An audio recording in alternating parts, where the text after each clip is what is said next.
ہم لوگ جب صوبائی جمعیت اہل حدیث بمبئی میں بحیثیت ذمہ دار خادم بن کر کے آئے تو اس وقت پہلی کانفرنس صوبائی جمعیت اہل حدیث کے زیر اہتمام بمبئی کے مشہور ایریے میں باندرا کرلا کمپلیکس میں ہوئی تھی. وہاں ایک نازک موڑ پر کانفرنس پہنچی تھی جب ڈاکٹر ذاکر نائک صاحب نے جماعت اہل حدیث پر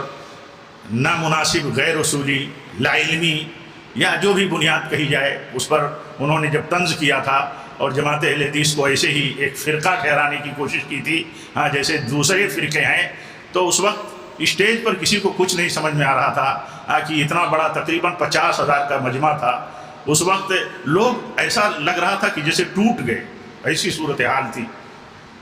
لیکن اللہ کا فضل ہوا، اللہ کی توفیق ہوئی. میں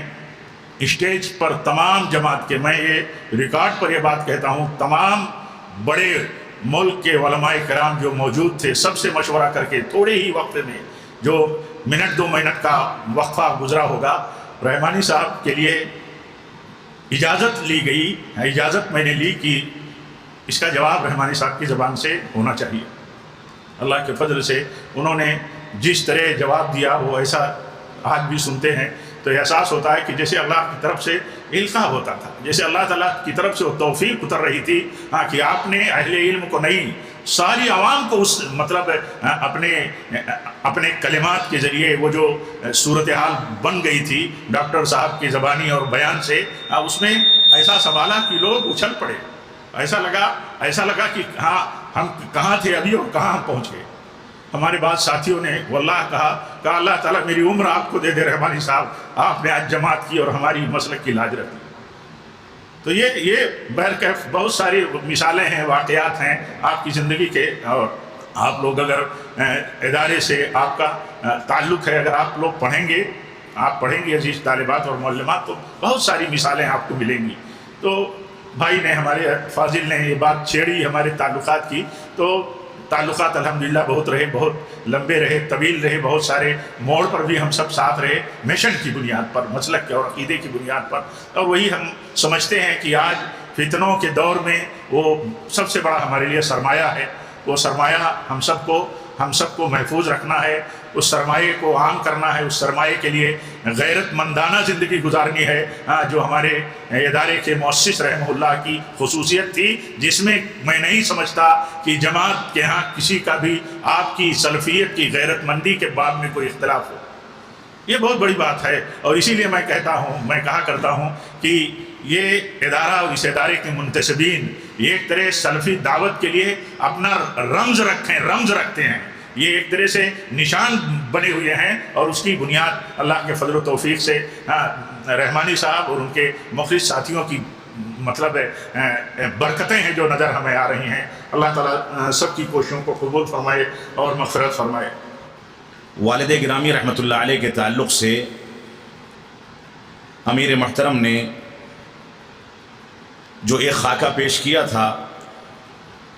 اس کا تقاضا تو یہ ہے کہ اسی موضوع پر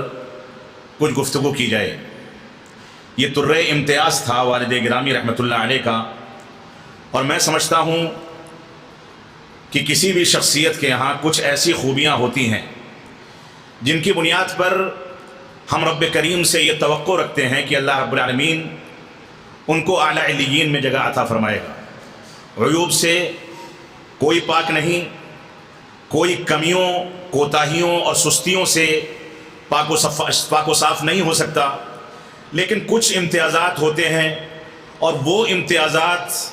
اگر قرآن و سنت اور منہج سلف کی بنیادوں پر اختیار کیے جائیں اور دین کی اس سچائی کو بیان کرنے کے لیے اختیار کیے جائیں جس سچائی کو بیان کرنے والے آج کے دور میں جماعت اہل حدیث اور سلفی علماء میں بھی چیدہ لوگ نظر آتے ہیں، تو ایسی صورت میں ہم رب کریم سے اس بات کی توقع رکھتے ہیں،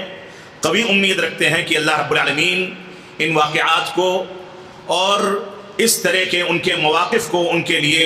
ذخیرِ آخرت بنائے گا. اللہ رب العالمین سے ہم دعا گو ہیں کہ اللہ رب العالمین ان کی مغفرت فرمائے اور ان کو اعلیٰ علیین میں جگہ عطا فرمائے. یہ طرح امتیاز، یہ امتیازی صفت جو اس ادارے کے بانی کے اندر تھی، یہ ہمارا سب سے قیمتی سرمایہ ہے۔ دنیا اس کو اختیار کرنے کے نتیجے میں ہم کو کتنا بھی متہم کر دے، ہمارے اوپر کتنی بھی طعن و تشنیع کی جائے، ہم کو کتنا بھی گالی گلوچ کیا جائے،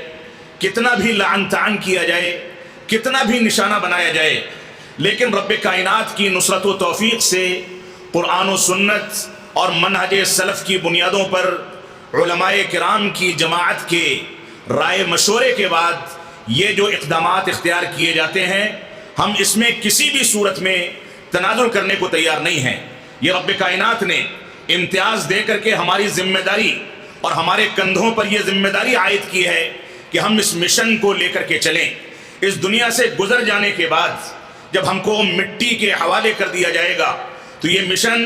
آگے بڑھے گا نہیں بڑھے گا، یہ رب کائنات اس کے بارے میں توفیق دینے والا ہے۔ لیکن جب تک ہمارے اندر سانسیں لینے کی قدرت اور طاقت رب کائنات نے دی ہے، تو یہ سانس لینا، یہ طاقت اختیار کرنا، یہ قوت گویائی، یہ قلم کی طاقت، یہ دفاع منہج سلف، یہ ساری کی ساری چیزیں اسی رب کائنات کی توفیق کے نتیجے میں ہیں، جس رب کائنات نے اس امتیاز کو اختیار کرنے کی ذمہ داری علماء سلف اور جماعت اہل حدیث کے افراد کے کندھوں پر ڈالی ہے۔ لہذا اس سلسلے میں میں صراحت کرنا چاہوں گا، اور یہ بات تمہید میں اس وجہ سے کہنا ضروری ہے کہ آج کے مہمان ذی وقار فضیلت الشیخ عبدالسلام سلفی حفظہ اللہ جو اس مجلس میں موجود ہیں، ان کا جو امتیاز ہے، میں اس بات کو برملا کہہ سکتا ہوں، اور اس بات کا اظہار کرنا رب کائنات کی شکر گزاری ہوگا کہ ملک کے اندر یا دنیا کے اندر بے شمار شخصیات جماعت اہل حدیث کے پاس موجود ہیں،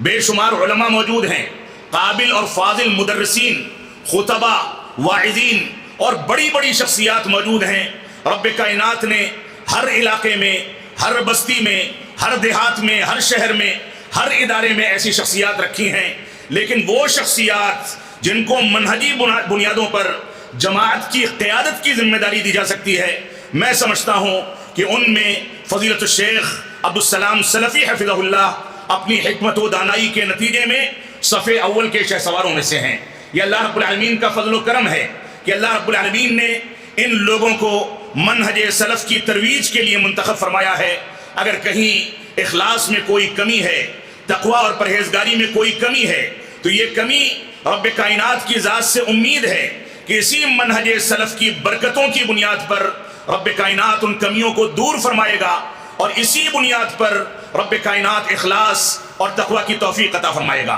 تو صف اول کے لوگوں میں سے ہم آج اس مجلس میں مہمان ذی وقار کے طور پر فضیلت الشیخ کا جو استقبال ہم نے کیا ہے، یہ ہمارے لیے باعث مسرت ہے۔ اللہ رب العالمین ہمارے لیے ان کاوشوں کو صدقہ جاریہ بنائے۔